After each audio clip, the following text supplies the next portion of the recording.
A man had everything he wanted: a beautiful wife, loving children, a luxurious house, and a flourishing business.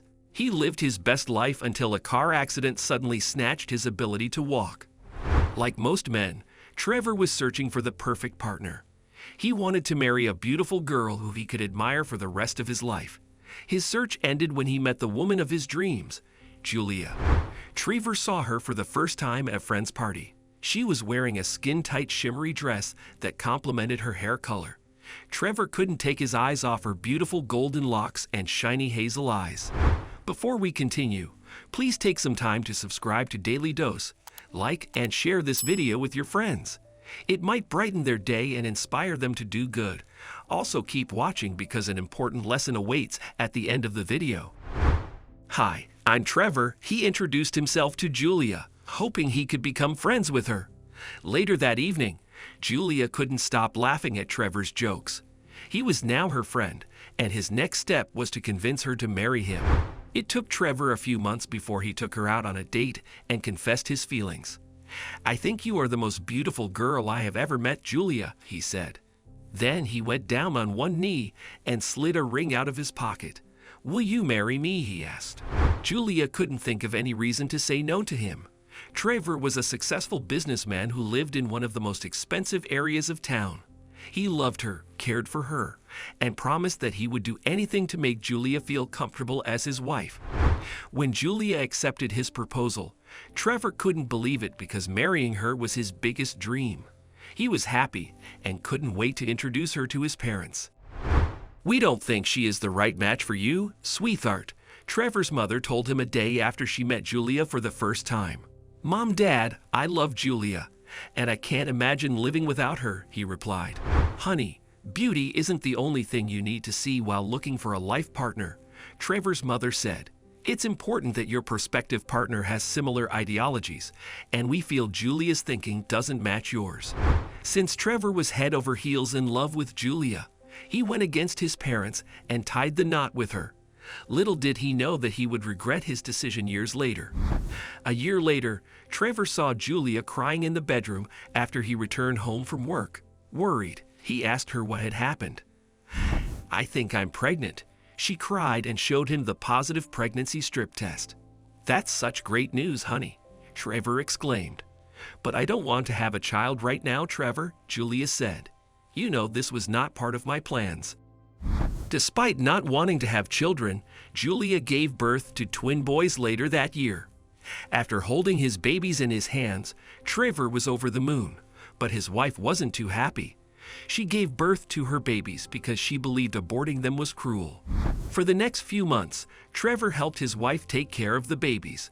He would change their diapers, feed them, and put them to sleep while caring for Julia.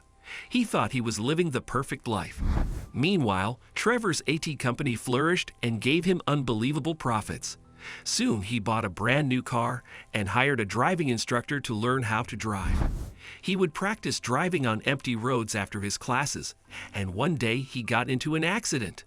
Although the paramedics took him to the hospital as soon as possible, the doctors told him something he wasn't prepared for. "I'm sorry, Mr. Trevor, you probably won't be able to walk for the rest of your life," the doctor said. "But don't worry, you can always travel in a wheelchair, and you'd be surprised by how modernized some of them are." Trevor had never imagined being restricted to a wheelchair for the rest of his life. He always felt bad whenever he saw people in wheelchairs, but now he was one of them, and he couldn't do anything about it. Since Julia was mainly busy with the boys, she didn't have time to look after Trevor. As a result, the man hired a caretaker, Anna. She was a single mother and had an experience of over 3 years. Every day, she would visit Trevor for a few hours to help him with his chores. She would motivate him by telling him stories of her other clients who learned how to walk after being restricted to a wheelchair for months.